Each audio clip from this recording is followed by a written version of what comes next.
चलिए फ्रेंड्स, होते हैं आज का अपना वीडियो। आज के इस वीडियो में बताने वाला हूँ क्लास 10th के लिए मैथमेटिक्स कंपलसरी का, जो कि आपका मॉडल क्वेश्चन पेपर है, जो कि आपका फुल्ली सॉलिड साथ बताने वाला हूँ क्लास 10th का है।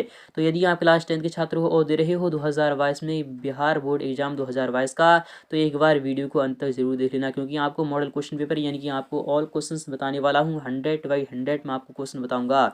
यदि आपको 100/100 यानी कि 100% मार्क्स चाहिए तो अंत तक वीडियो को जरूर देख लेना। तो जितने भी क्वेश्चन बताने वाला हूँ वो सभी आपके कंपलसरी यानी कि आपके काफ़ी महत्वपूर्ण रहने वाले हैं, तो अंत तक वीडियो को जरूर देख लेना। तो शुरू करते हैं आज का अपना वीडियो। तो फ्रेंड्स, आ चुका है आप सामने है क्वेश्चन नंबर 26 क्या कह रहा है, आपको देखना होगा और समझना होगा, क्योंकि इससे पहले मैं आपको 25 क्वेश्चन बता चुका हूँ। वो ऑलरेडी आपके सामने वीडियो अपलोड हो चुकी है। अगर आपने वो नहीं देखा है तो वीडियो की डिस्क्रिप्शन में जाइए, मैंने आपको वहाँ लिंक दे दिया है, तो वहाँ से दे सकते हैं प्रीवियस 25 क्वेश्चन। तो अंत तक वीडियो को जरूर देख लेना। यहाँ से लेकर मैं 26 से लेकर 100 तक आपको इसी वीडियो के माध्यम से सॉल्यूशन कराने वाला हूँ। तो क्वेश्चन 26 आज आपके सामने आ चुका है कि समीकरण 3s² माइनस का 18s प्लस का 6 इक्वल टू 0 के मूलों का योग कितना होगा। तो हम जानते हैं जो मूलों का जो योग होता है वह क्या होता है, तो माइनस का v अपॉन क्या होता है, माइनस का b अपॉन ए होता है। क्या होता है, माइनस का v अपॉन ए होता है। तो माइनस का b यानी कि माइनस का b अर्थात माइनस का 18 है, अर्थात यहाँ पर प्लस का 18 हो जाएगा। और अपॉन ए की अगर बात करें यहाँ पर कितना आ रहा है, तो 3 आ रहा है। तो मूलों का जो योग आ रहा है वह आपका 6 आ रहा है। कितना आ रहा है, 6 आ रहा है, यानी कि ऑप्शन नंबर आपका डी वाला यहाँ पर राइट हो चुका है। तो आई होप आपको समझ में आ रहा होगा। नेक्स्ट की बात नहीं, क्वेश्चन 27 भी काफी महत्वपूर्ण है और काफी ही इंपॉर्टेंट है। यह क्वेश्चन आपके एग्जाम में आना ही आना है। यहाँ पर क्या है, द्विघात समीकरण a² प्लस का vs प्लस c इक्वल 0, जब a does not is equal to 0 के मूल एक दूसरे के व्युत्पन्न होंगे, अर्थात जस्ट अपोजिट होंगे।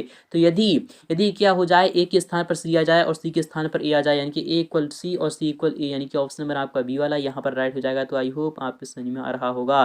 नेक्स्ट की बात, नेक्स्ट वाला क्वेश्चन भी काफी महत्वपूर्ण रहने वाला है। क्वेश्चन 28 क्या कह रहा है कि समांतर श्रेणी यानी कि आपके सामने ए पी इस प्रकार से है कि 1/2 और कॉमा 1 कॉमा 3/2 कॉमा 2 का 15वां पद कौन सा होगा। किसमें कितने पद आपको बता रहा है, तो 15वें पद आपको बताना है कि A15 आपको यहाँ पर फाइंड आउट करना होगा। तो A15 क्या हो जाएगा, तो पहला पद मैं आपको यहाँ पर बता रहा हूँ A प्लस क्या होता है, क्योंकि AN क्या होता है, AN जो होता है मैं आपको यहाँ पर फॉर्मूला बता रहा हूँ, A plus n-1 into D होता है। क्या होता है, n-1 इंटू डी होता है।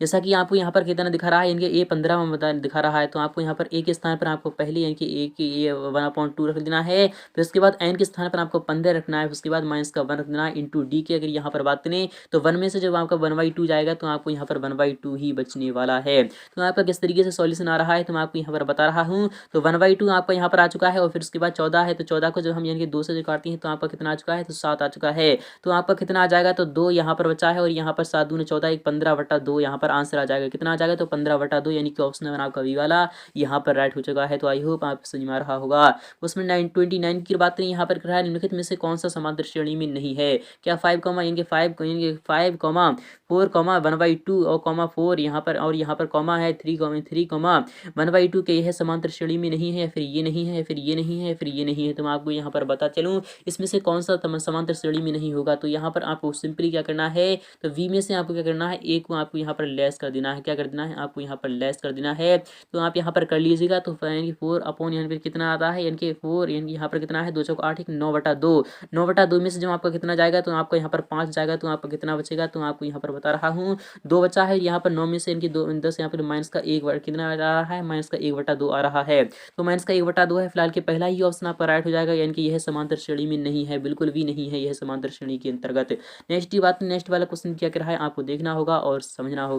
नेक्स्ट वाला क्वेश्चन भी काफी महत्वपूर्ण रखा गया है। नेक्स्ट वाला क्वेश्चन क्या कर रहा है आपको देखना है। 30 नंबर क्वेश्चन है कि यदि किसी समांतर श्रेणी का पहला पद यानी कि ए यानी कि पहला पद जो है वह कितना है, 9 है, सारवंतर यानी कि डी जो है वह आपको माइनस का 3 है, तो इसके प्रथम 12 यानी 12 पदों का आपको योगफल ज्ञात करना होगा। तो हम जानते हैं एसएन जो होता है क्या होता है, तो मैं आपको यहाँ पर बता रहा हूँ। एसएन जो होता है, तो एसएन जो होता है वह होता है आपका n/2 कितना होता है, तो वह होता है n/2 होता है। फिर उसके बाद आपका 2a होता है, कितना होता है, 2a होता है, प्लस में n-1 होता है, और उसके बाद आपको यहाँ पर d हो जाता है। तो आपको यहाँ पर सॉल्यूशन में आपको दिखा रहा हूँ। एसएन है यानी कि S12 आपको यहाँ पर फाइंड करना होगा। तो S12 किस प्रकार से आ जाएगा, जो हमें n/2 यानी कि मैं आपको डायरेक्टली बता रहा हूँ 6 यहाँ पर आ रहा है, और फिर उसके बाद पहला पद यहाँ पर कितना है, तो 9 है, 2 में 18 आ जाएगा, और उसके बाद आपको कितना है, तो यहाँ पर आपका 11 आ जाएगा। तो 11 आ जाएगा, और इंटू में आपको कितना आ जाए डी, यहाँ पर माइनस का 3 आ रहा है, कितना आ रहा है, माइनस का 3 आ रहा है, यहाँ पर गुणे में चल रहा है। तो आपका कितना आ जाए 6, उसके बाद आपका 18 है यहाँ पर, और यहाँ पर आपका 11 3 कितना हो जाएगा, जाएगा तो 33 हो जाएगा। तो 33 हो जाने के बाद आपको 33 में जो आपका 18 जाएगा तो कितना बचेगा, तो 33 में जो आपका 18 जाएगा तो कितना बचेगा, तो 15 बचेगा। कितना बचेगा, तो 15 बचेगा। तो 15 छक्का कितना होता है, 90, यानी कि आपका माइनस का 90, यानी कि ऑप्शन नंबर आपका सी वाला यहाँ पर राइट हो चुका है। तो आई होप यहाँ पे समझ में आ रहा होगा। क्वेश्चन 13 की बात नहीं कि समांतर श्रेणी यानी कि 17,34,51 का कौन सा पद 170 होने वाला है। तो मैं आपको यहाँ पर बताते हूँ, वैसे तो डायरेक्टली आपको दिख रहा है कि 17 का जो पहाड़ा है वही इसका यानी कि कौन सा पद है, तो वही आपको 17 धाम 170 होते हैं, यानी कि 10वां पद जो होने वाला है तो वही आपका कौन सा पद होने वाला है, तो 170 होने वाला है। तो फिलहाल मैं आपको यहाँ पर बता रहा हूँ ए का मान यहाँ पर कितना है, तो 17 है। और आर की यहाँ पर अगर बात करें, यहाँ पर डी की बात करें तो 34 में से 17 जाएगा तो ये इसका ईमान 17 आ रहा है। तो कौन सा पद है, माना एनवा पद है, कितना है, तो एनवा पद 17 कितना है, 170 है। तो 170 है, फिर उसके बाद आपको एक यानी कि A plus N minus 1 into D होता है। तो एक स्थान आपको क्या करना है, 17 रख देना है। फिर उसके बाद आपका कितना होता है, तो यानी कि ए प्लस एन माइनस 1 कितना होता है, तो एन माइनस का 1 होता है। फिर उसके बाद आपका डी हो जाएगा, तो डी के स्थान पर भी आपको 17 रख देना है। फिर उसके बाद आपका ए 1 एन के कितना चल रहा है, तो 170 चल रहा है। तो आपको सिंपली इसे सॉल्यूशन कर लेना है। तो 70 प्लस उसके बाद 70 एन है, कितना है, 70 एन है। फिर उसके बाद माइनस का 70 है, कितना है, माइनस 70 इक्वल टू आपका कितना चल रहा है, तो 170 चल रहा है। तो 17 में 17 आपका चला जाएगा। तो 17 एन बराबर 17 है, यानी कि 17 से जहाँ आपका यहाँ पर 17 धाम कितना होता है, तो आपका ये 17 होता है। तो एन का पावर आपका 10 आ जाएगा।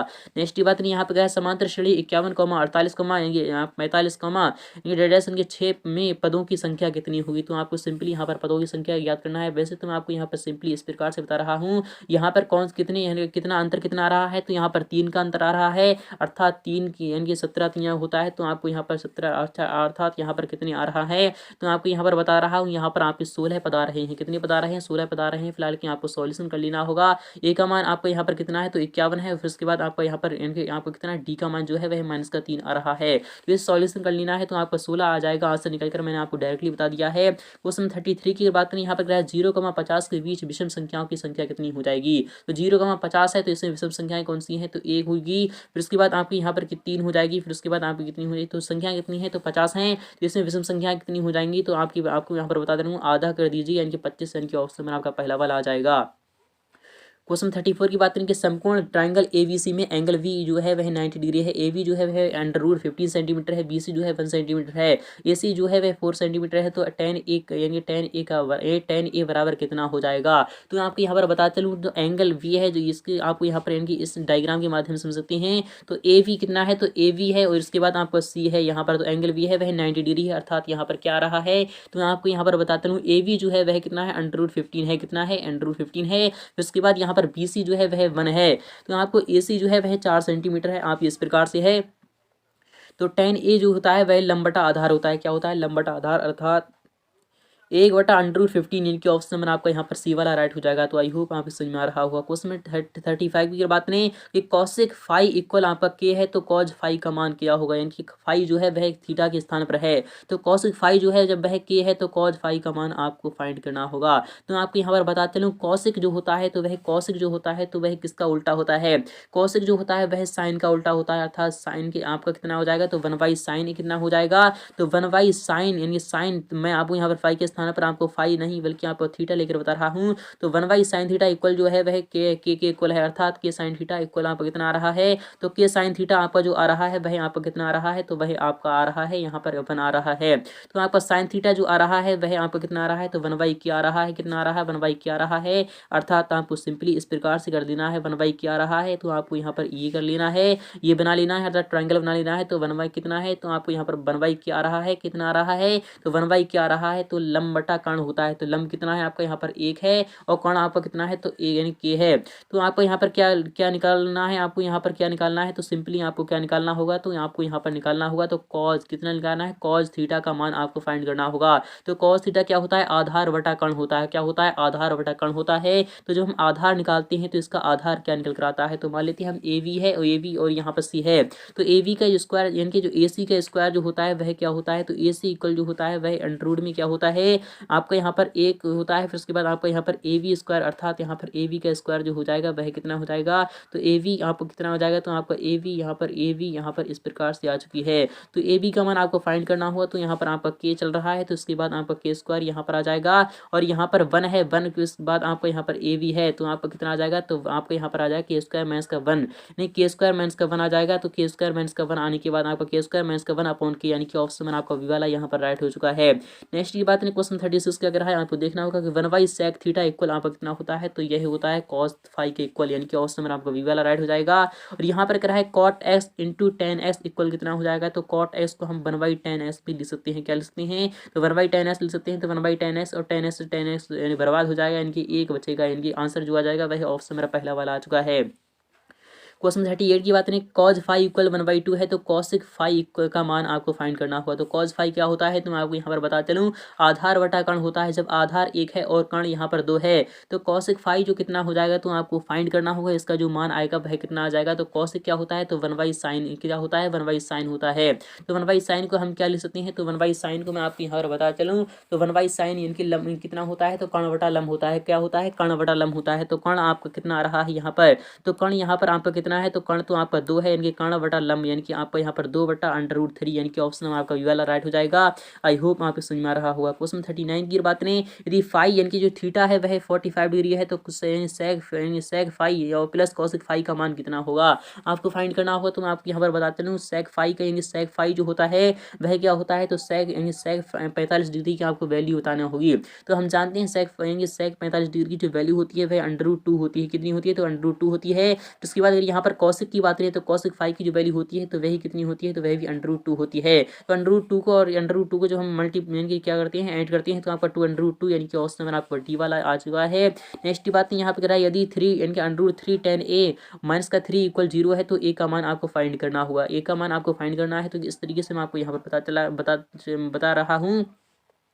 tan a इक्वल आ चुका है आपका 3/√13 आ चुका है, √3 आ चुका है। तो 1/, कितना आ चुका है, तो आपका यहाँ पर आ चुका है √3, यानी कि √3 आ चुका है। तो tan a का जो मान आ रहा है, tan a का मान जब √3 कब होता है, 60 डिग्री पर होता है, इनके ऑप्शन नंबर आपका वी वाला राइट हो जाएगा। नेक्स्ट की बात नहीं, यहाँ पर क्या कर रहा है, sec 35 degree upon cosic 55 degree का यहाँ पर स्क्वायर है, जब इसका मान कितना आ जाएगा, तो आपको इसका मान निकालना होगा। तो फिलहाल की जब इसका मान आएगा निकल कर वह कितना आने वाला है, तो आपको यहाँ पर बताते हैं sec 35 डिग्री और अपॉन में कितना है, तो cosic 55 डिग्री है। तो आपको यहाँ पर बताते चलूँ, आपको जानेंगे सिंपली एक में तोड़ लेना है, आपको कितना तोड़ लेना है, आपको एक में तोड़ लेना है। तो सेक में यहाँ जब हम तोड़ लेते हैं, यहाँ पर कितना है, 90 - 55 आ रहा है, कितना आ रहा है, 90 - 55 आ रहा है, यानी कि आपको यहाँ पर 90 - 55 आ रहा है। और यहाँ पर बटे में आपको कितना है, cosic है, तो cosic को हम ऐसे ही रहने देते हैं, cosic 55 डिग्री आपको यहाँ पर इस प्रकार से बचा है। तो सेक 90 - 55 यानी 90 - थीटा बराबर कितना होता है, तो cosic होता है, क्या होता है, cosic होता है। तो cosic और cosic बर्बाद हो जाएगा, यानी कि 1 का स्क्वायर या फिर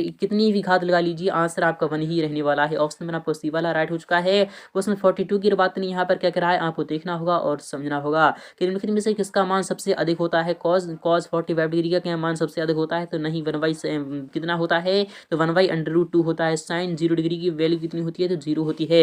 और cot 45 डिग्री की वैल्यू कितनी होती है, तो मैं आपको यहाँ पर बताते लूँ, cot 45 डिग्री की जो वैल्यू होती है वह 1 के इक्वल होती है। और cos 60 डिग्री की जो वैल्यू होती है वह कितनी होती है, तो √3/2 होती है, कितनी होती है, √3/2 होती है। तो आपको यहाँ पर बताते हैं सबसे ज्यादा जो वैल्यू है वह cot 45 डिग्री की हरता, तो ऑप्शन नंबर आपका सी वाला यहाँ पर राइट हो जाएगा। क्वेश्चन 43 की अगर बात करें, यहाँ पे क्या है, sin 30 डिग्री इक्वल कितना होता है, तो sin 30 डिग्री की जो वैल्यू होती है वह 1/2 होती है। तो 1 कब होती है, तो 90 डिग्री पर आपकी 1 होती है। √3/2 60 डिग्री पर होती है, 1/√2 जो होती है वह 45 डिग्री पर होती है। आपको ये भी ध्यान में रखना होगा।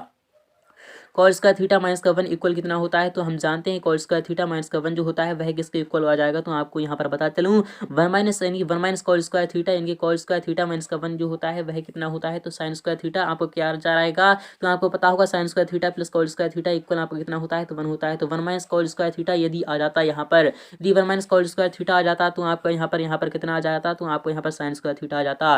बट आपका ऑप्शन नंबर यहाँ पर ए वाला राइट हो जाएगा, अर्थात माइनस का sin स्क्वायर थीटा, यानी कि ऑप्शन नंबर आपका पहला वाला आ चुका है।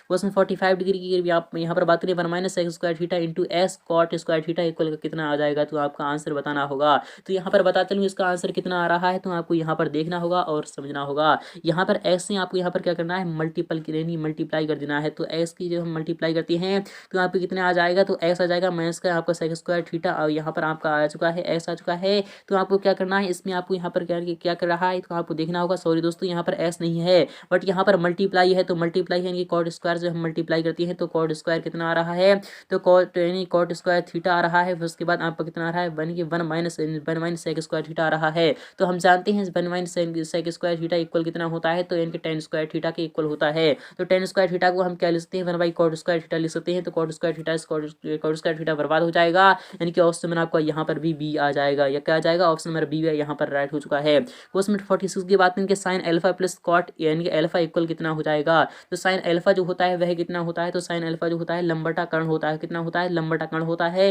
तो फिलहाल क्या आपको साइन अल्फा ही यहाँ पर लिख देना है, क्या लिखना है, साइन अल्फा ही लिख देना है। और यहाँ पर कॉट अल्फा है, तो कॉट अल्फा को हम क्या लिख सकते हैं, तो इंटू में आपका कितना चल रहा है, तो कॉट अल्फा है कितना है, तो कॉट अल्फा है। तो कॉट को हम क्या लिख सकते हैं, तो कॉट को हम ले सकते हैं 1 बाई क्या लिख सकते हैं, तो 1 बाई टेन अल्फा लिख सकते हैं। क्या लिख सकते हैं, 1 बाई टेन अल्फा लिख सकते हैं हम यहाँ पर। तो टेन अल्फा को यहाँ पर बात करें तो साइन अल्फा यहाँ पर आपका चल रहा है, आपको ऊपर चल रहा है। और इंटू में अगर बात करें तो 1 बाई यहाँ पर 1 बाई टेन अल्फा है। तो टेन अल्फा को हम क्या लिख सकते हैं, तो sine alpha upon cos alpha लिख सकते हैं। तो कॉज अल्फा आपको यहाँ पर ऊपर चला जाएगा। और यहाँ पर आपका कितना बचेगा, बचा है यहाँ पर साइन अल्फा बचा है। तो साइन अल्फा बचा है, तो साइन अल्फा बर्बाद हो जाएगा। तो कॉज अल्फा आपका फाइनली आंसर जो आ चुका है, तो कॉज अल्फा आ चुका है, यानी कि ऑप्शन नंबर आपका बी वाला यहाँ पर राइट हो जाएगा। क्वेश्चन 47 की बात यहाँ पे करा है, यदि एल्फा यानी कि थीटा बाई 5 इक्वल आपका 12 डिग्री है, तो 3 इंटू यानी कि कॉसिक यानी यहाँ पर कह रहा है कॉसिक स्क्वायर थीटा इक्वल कितना आ जाएगा। तो आपको इसका मान फाइंड करना होगा। तो फिलहाल के थीटा की जो वैल्यू आ रही है वह 60 डिग्री आ रही है, क्योंकि 12×5 = 60 होता है। तो थीटा की जो वैल्यू आ रही है वह 60 डिग्री आ रही है। तो 3 इंटू यहाँ पर कितना आ रहा है, तो आपको यहाँ पर फाइंड करना होगा 3 है। और यहाँ पर इंटू की यहाँ पर बात नहीं कॉसिक स्क्वायर है, कितना है, कॉसिक स्क्वायर है। यहाँ पर बात नहीं कि कॉसिक स्क्वायर 60 डिग्री की जो वैल्यू होती है, तो 60 डिग्री की जो वैल्यू होती है वह कितनी होती है, कॉसिक की। यहाँ पर क्योंकि साइन क्या कॉसिक किसका उल्टा होता है, तो साइन का उल्टा कॉसिक होता है। किसका होता है, तो साइन का उल्टा कॉसिक होता है। क्योंकि साइन 60 डिग्री की जो वैल्यू होती है वह √3/2 होती है। कितनी होती है, √3/2 होती है। तो कॉसिक की जो वैल्यू हो जाएगी वह 2/√3 हो जाएगी। कितनी हो जाएगी, 2/√3 हो जाएगी। इसके जब हम स्क्वायर करते हैं तो आपका कितना आ जाएगा, तो 3 आ जाएगा। और यहाँ पर 4 आ जाएगा, और यहाँ पर 3 बचा है, यानी 3 से 3 बर्बाद हो जाएगा। यानी कि ऑप्शन नंबर आपका यहाँ पर सी वाला आ चुका है। कितना आ चुका है, ऑप्शन नंबर सी यहाँ पर राइट हो चुका है। तो आई होप आपको समझ में आ रहा होगा। क्वेश्चन 48 की बात नहीं, यहाँ पर क्या कर रहा है आपको देखना होगा और समझना होगा। यदि sine x plus sine square S equal आपका 1 है, तो cause square S plus cos 4s equal आपका कितना आ जाएगा। तो मैं आपको यहाँ पर बता चलूँ, यदि sine x plus sine square S equal आपका कितना है, तो 1 है। तो आपको यहाँ पर क्या करना है, फाइंड करना है cause square S plus cos 4s का आपको यहाँ पर मान फाइंड करना होगा। तो आपको यहाँ पर बता चलूँ यहाँ पर कितना आ रहा है, तो आपको यहाँ पर देखना होगा और समझना होगा। तो आपका जो यहाँ पर आंसर सिंपली यहाँ पर जो आंसर आ रहा है वह कितना आ रहा है, तो मैं आपको यहाँ पर बताता हूँ। डायरेक्टली आपको यहाँ पर मान याद रख लेना है। तो फिलहाल क्या ऑप्शन में आपका सी वाला यहाँ पर राइट हो जाएगा।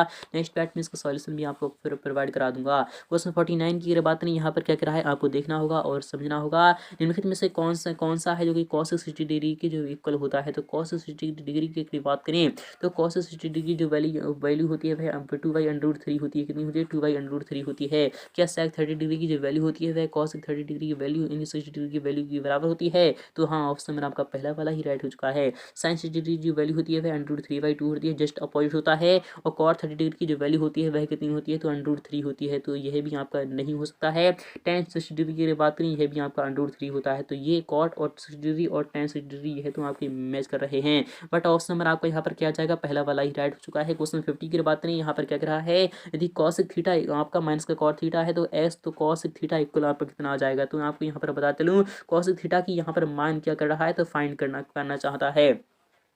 तो आपको यहाँ पर cos थीटा की जो वैल्यू आ रही है तो वह कितनी आ रही है, तो आपको s है तो cos थीटा इक्वल आपको कितना आ रहा है, तो कितना आ रहा है, तो s का मान आपको यहाँ क्या करना है, आपको cos थीटा का मान यहाँ पर करना होगा। क्या करना है, फाइंड करना होगा। तो फाइंड करना है किस प्रकार से कर सकते हैं, तो आपका यानी कि s क्या आ रहा है, तो s cot थीटा क्या आ रहा है, s cot थीटा यहाँ पर आंसर आना चाहिए। फिलहाल ये कौन सा आएगा, तो आपको इसका जवाब लिखना होगा। तो यह आपका होमवर्क में है, यानी कि अर्थात ISW में है। तो मिलते हैं नेक्स्ट पार्ट में फुली सॉल्यूशन। तब तक के लिए थैंक यू, टाटा।